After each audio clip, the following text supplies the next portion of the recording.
We'll get into that in the next episode, but I Yeah. want to so obviously the stuff that you're doing is these kind of documentary stuff. Is that what you started off doing? Is that what you've always done? Because most people have had a few Right. different Yeah. YouTube careers at this stage. So it's like a kid growing up in the early 2000s, 2010s. Like everyone starts to want to be a YouTuber at some point. I watched like Fred and Rhett and Link and Hell yeah.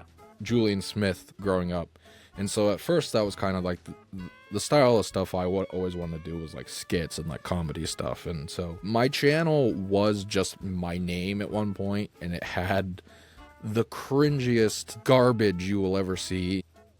Hell I actually yeah. just stumbled upon a horrible Minecraft Let's Play that I did for like 7 episodes, where it was like camera pointed at the screen. You can barely make out anything that is happening, but We've all been there. We've all been I there. almost I Yeah. almost posted it as like an April Fool's thing, but I was like, no, I'm not gonna do it.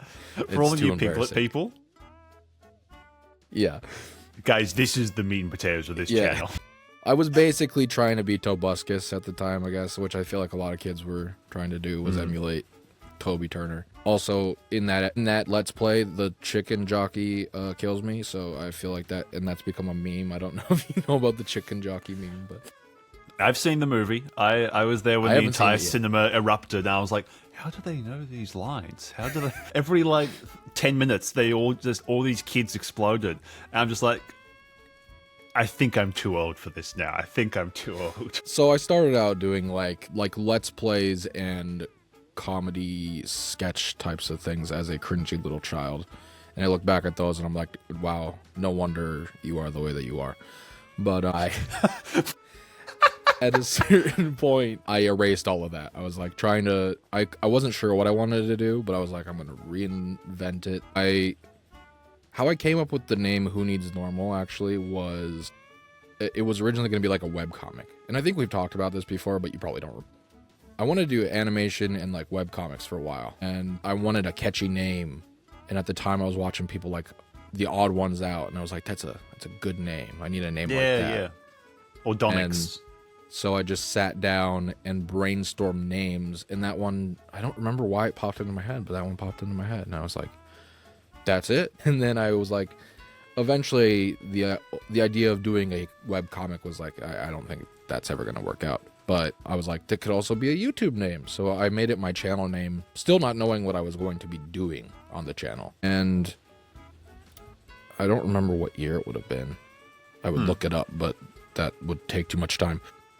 I'll look it up while you're talking. The Gaming Historian did a video called The Story of Tetris, and I don't remember what year that was. That was what I meant. Oh, Story of Tetris here. And this video, I was like, I don't know. I was fixated. 7 years with it. ago. It was so fascinating to me. And I just watched it over and over and over. And now there's like a whole movie and a video game dedicated to that story. But I remember like on like my 10th watch through of that video, I was like, you know, I could do something like this if I really tried, like if I had a good idea for it. And then I kind of thought back, because I'd always toyed with the idea of doing like a review of Revenge of the Flying Dutchman or like Piglet's Big Game. All the games that I've covered so far, basically, I've always thought about doing videos on, even when I was a kid. And then at some point I was laying in bed watching this video. I was like, I could do this with like Revenge of the Flying Dutchman and Big Sky, because it's weird like that they just disappeared. What happened to them? I want to find out that story. And I tried to do that before. I talked about that in the video, and I talk about that in the new version of the video that I'm working on, teaser. And so I was like, well, I'm gonna try again. I'm gonna just dig as deep as I can. I didn't dig nearly as deep as I could have, I guess. I'll use the Wayback Machine, and I'll find what I can find. And at the time, I didn't know what I was doing. I still barely know what I'm doing as far as research goes. It's like other people go to like actual museums and historical archives to look stuff like this up. This isn't like stuff that you can just find wherever. And I ended up finding more than I thought I would, just like by looking up like the The Internet Archive has like multiple versions of their old websites, and it's like you kind of find a string and you start to pull on it, like you find one little piece of information that leads to another little piece of information. So it's like once you find out Big Sky started out as Daylight Productions, or started out as Callisto, which started out as Daylight Productions, and you kind of trace that back, and you start to understand the story from there. And then at some point I was like, I'm just gonna like look through the credits and try to like look these people up. And that was basically what I did. And the first person I found was Matt Scobilla, and I looked him up, and on Twitter I found his Twitter, and I was like, I think this is him. I don't know for sure. I'm gonna tweet at him, because I don't think DMs were open at the time for him. He ended up opening them so we could talk, but I just tweeted at him. I was like, hey, can I ask you some questions about Big Sky Interactive? And he was like, now that's a name I haven't heard in a long time.